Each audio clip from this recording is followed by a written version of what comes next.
This is Shane Picard with another geometry lesson. Today we're talking about similar polygons. Similar, of course, is a word that we're all familiar with. And as always, we need to be careful to distinguish words in geometry, or I should say meanings of words in geometry, from the meanings of those words in sort of our day-to-day lives. Similar in our day-to-day lives pretty much just means that there are some characteristics that we can compare. But the word similar in geometry has a very particular meaning, so we need to be careful about that.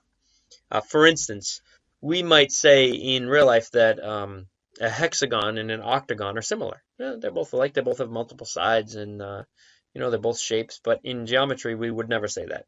So, what does it mean that two objects in geometry, two figures, are similar? Figures that have the same shape are similar. That's what we mean in geometry. Two figures that have the same shape.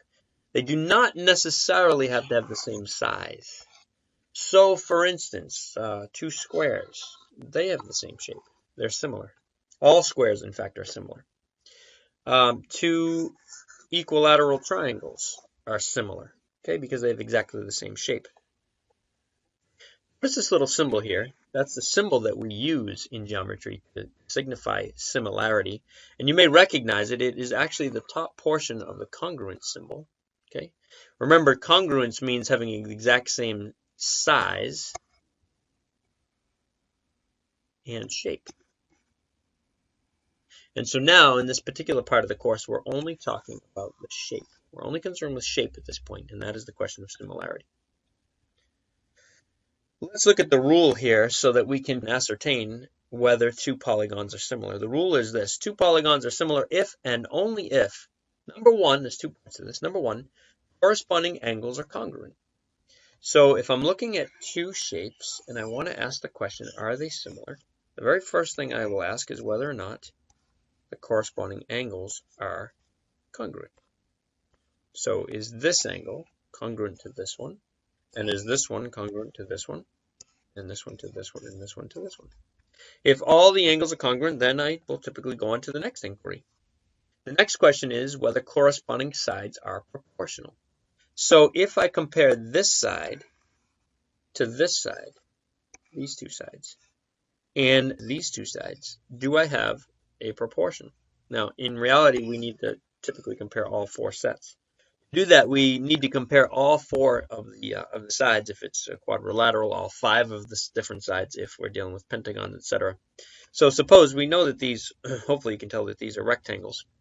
Let's just suppose that this is 10 and this is 4. You know that means that's 4 and that's 10. And let's suppose that this is 2, 2, 5, 5. And we want to ask the question, are these similar polygons? Well, we start by looking at the angles, and we've already checked out the angles. We can see all of the angles are right angles. That's pretty straightforward. All of the angles are congruent, which means corresponding angles are definitely congruent.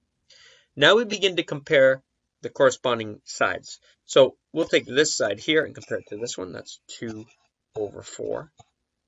And we're asking the question, is that equal to 5 over 10? And is that equal to 2 over 4? Whoa, no idea what happened there. Try that again. And is that equal to 5 over 10? Well, hopefully without doing too much work, we can see that these are proportional. If we reduce all of these fractions down, we end up with 1/2 equals 1/2 equals 1/2 equals 1/2. So for however many sides the shape happens to have, we should be able to form that many ratios between the two figures. And when we set them into a proportion or an extended proportion, no matter how we want to do it, we should find that they are equal. That is, that the sides are proportional. Notice that I've sort of been dancing around this. I haven't said it explicitly, but implicit in this fact, this statement up here, this rule, is an additional fact that similar shapes must have the same number of sides. A triangle cannot be similar to a square. It's not possible. A quadrilateral can never be similar to a hexagon. So they have to have the same number of sides. The ratio of lengths of the corresponding sides is called the similarity ratio. So in the last example that I had drawn out, the similarity ratio was 1/2. Now remember, when we talk about ratios, the ratio is stated based on the order of the objects that are named. So if I'm asking the ratio of the smaller to the bigger, it's 1/2. If I'm asking about the larger to the smaller, well, then it's 2/1. So it depends on the order, but forming the similarity ratio is it's a very simple comparison of the lengths of corresponding sides. Look at this example. If we ask the question, and we'll just call this ABCD, and we'll call this WXYZ. If we ask the question, what is the similarity ratio between rectangle ABCD and rectangle WXYZ? I've told you they're rectangles, so we know the angles are all congruent. If I'm comparing here, again, we compare the 5 to the 10. So 5/10 or 1/2 is the similarity ratio. If I ask the question, what is the similarity ratio between rectangle WXYZ and rectangle ABCD? Now we're comparing in this direction. And so the 10 goes on top, and the 5 goes on the bottom. And so we have 2/1, or simply 2. So order does matter, and it has to really. Hopefully that makes sense, because the answer can't be, well, it's either 1/2 or it's 2. We have to be able to distinguish between those and know exactly which number is the correct answer. So order matters. Whichever one comes first, typically we write that on top. I say typically because there seems people are always able to construe language differently. But if I'm comparing one object to another object, then the first object goes on top and the second object goes on the bottom. The numbers, that is the values. Before we go on, let's just notice here that if I know these are rectangles, then we're in a position to conclude that they're similar. Why is that? Not because 5/10 equals 1/2. That's not enough. It's because 5/10 equals 1/2 and 3/6 equals 1/2. And of course, because it's a rectangle, we know that all of these values would be, opposite sides would be congruent. So 5/10 is 1/2, 3/6 is 1/2, 3/6 is 1/2, 5/10 is 1/2. The question of similarity has to be answered on the whole picture. Are corresponding parts proportional? Notice in this example, we're working from some information that's given to us, in this case the lengths of the sides, to the answer to the question whether or not the objects themselves are similar. And the answer here is yes. Over here, we can work in the opposite direction. If we know they're similar, that is, if we know these two objects are similar, then we can begin to say some things about the values of the angles and the values of the sides. So in this particular problem, it says, what are the values of x, y, and z? Well, let's start with the angles. The angles are usually the easier parts here. We have a z here at vertex M, and we need to know its value. It's the measure of that angle. So we need to figure out which angle over here corresponds to angle M over here. It's very simple. All we need to do is look at the congruent statements. We always name corresponding parts of the polygons in the same order. That means M corresponds to R. So I know that angle M must be congruent to angle R. Well, what's angle R? 115 degrees. Therefore, Z equals 115 degrees. Let's go on to find the value of Y. Y, you can see, is the length of segment TU, which corresponds to the length of segment PQ. Okay, so Y corresponds to PQ, which is 15. Now the problem here is we don't have the similarity ratio. We have no basis of comparison. And in fact, if we have two shapes that we know are similar, but we don't have two corresponding sides with numbers on them, then we'll never be able to figure out how big or small one of them is. In this case, though, we do have SR, and we know that SR corresponds to MN, and MN is 18, so that becomes our basis of comparison. We form our ratio based on those numbers. So here, since we have the 15 in the denominator, we'll go ahead and put the 18 in the denominator on the left side, and the 30 will go on the numerator. Okay, now we have 30 is to 18 as y is to 15. There's our proportion, and we solve it by cross multiplication. A couple things about solving proportions by cross multiplication. Sometimes it's easier if you simplify the ratio.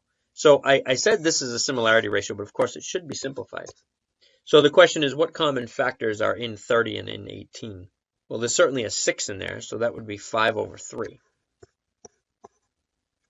And now when we go to do the cross multiplication, 5/3 equals y over 15. It's a little bit easier. 5 times 15 is 75. 75, and that's going to equal 3y. Divide by 3, divide by 3, y equals 25. There we go. Next variable we need to find is x, and x we know is np, and np corresponds to st. So we have st, which is 25,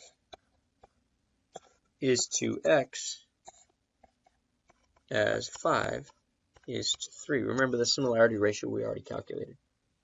So here we go. All we need to do is go ahead and solve this. Remember that we said in a proportion you can switch the means if you like. So this becomes 25 over 5 equals x over 3. Why would I do that? Mostly because it's very easy to cancel this into a 1 and that into a 5. It's just easier to reduce those that way. And so now I have 1x equals 15. X equals 15. And that's the final variable. What are some applications of this concept of similar polygons? Well, first of all, you can use similar polygons to find measures when you're using enlarged or reduced images. What do we mean by that? Let's go back to an image we've seen in a prior lesson.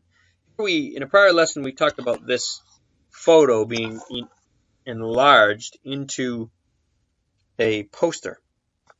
And for our purposes right now, it really doesn't matter what the actual ratios were before, but let's just suppose that the poster is 5 times the size of the photo. Okay, now it may not appear that way on the screen, but let's just suppose. So let's say that this is a 6-inch by 10-inch photo, 6 inches by 10 inches, and the poster is 5 times the size. That means that this is 30 inches by 50 inches. Okay. Now, the point here when we talk about using the similarity ratio or similar polygons to find measures in reduced or enlarged images is that I'm able to compare any length in the photo to any length in the poster. And when I do that, I'll be certain that the ratio between those lengths will be 6 over 30, which of course is 1 over 5, because that's the similarity ratio between the photo and the poster. So for example, in the poster, there is a line here on this edge. This is a rock quarry. If you're wondering what's in the photograph, it's a rock quarry. And there's a line on the edge of this rock here. It appears in the photograph and it appears in the poster. Suppose we happen to know that in the photograph, that line is 3 inches. We could ask the question, well, if it's 3 inches in the photograph, how long is the line in the poster? Well, it's actually pretty simple. We know the similarity ratio is 1 to 5. We know the value we're interested in is 3 inches in the photograph. So how long is it in the poster? Cross multiply. X equals 15. X equals 15. So in the poster, it must be 15 inches. So once we know what the similarity ratio is, we can compare any two values in the photograph, in the poster, on the basis of that similarity ratio. The last thing we need to talk about is a comparison of a similarity ratio, which we've already discussed, and something called a scale factor. In some circumstances, people or textbooks will talk about or refer to something called a scale factor. What is it? Scale factor is the ratio of one side of a polygon to the corresponding side of the other. This idea, this concept of scale factor only applies in similar polygons. So it's a ratio of one side of a polygon to the other side. Now, that's interesting. That sounds a little bit like a similarity ratio. We might ask the question, are they the same? Is a scale factor and a similarity ratio the same? The reason I take the time to bring this up is because the two are very easily confused. Even some textbooks confuse them and really cause some difficulty in trying to distinguish the two. Here's an example from a textbook. There are two rectangles in here, a small one and a large one. And it's talking about lining up the corresponding proportional sides, AB to AM. It says, so the scale factor is 30 over 45, which is equal to 2/3 or 3/2. Okay, that's kind of interesting. 30 over 45 is definitely not equal to 3/2. So it can't be both of those. It's got to be one or the other. Turns out that it's 2/3. So you can see that there's a little bit of confusion. We might ask the question why. What's the difference between a similarity ratio and a scale factor? Here's the difference. A ratio is a division question. A factor is a multiplication question. So if I'm comparing A to B, and I want to talk about the similarity ratio, then I have to put A over B. That's the similarity ratio. That is some particular length of a side in A to some length of a side in B. If I want to talk about the scale factor, I put B over A. One is dealing with division, that's similarity ratio. The other one is asking the question, what number do I multiply by A in order to produce B? Let's look at a quick example. We'll look down here. Again, these two rectangles. The side here of this side AM is 30 units, and this side over here, CD, is 45 units. So if I ask, what is the similarity ratio from small to big? Small to large. What is the similarity ratio? Well, you can see it's 30 to 45, which is 2/3. 30 to 45, that's 2/3. If I ask the different but related question, what is the scale factor? By what factor do I need to scale the small rectangle to produce the large? How do I scale from small to large? That's a different question, and the answer to that question as a scale factor is actually 3/2. I have to multiply 30 by 3/2 in order to produce 45. And you can see 30 times 3 is 90, divided by 2 is 45. So the connection between ratio and scale factor is they're always reciprocals of each other. Always reciprocals, 2/3, 3/2. For our purposes, that means that if you switch the two, if you confuse the two, you'll definitely have the wrong number every single time, unless you happen to be dealing with congruent figures.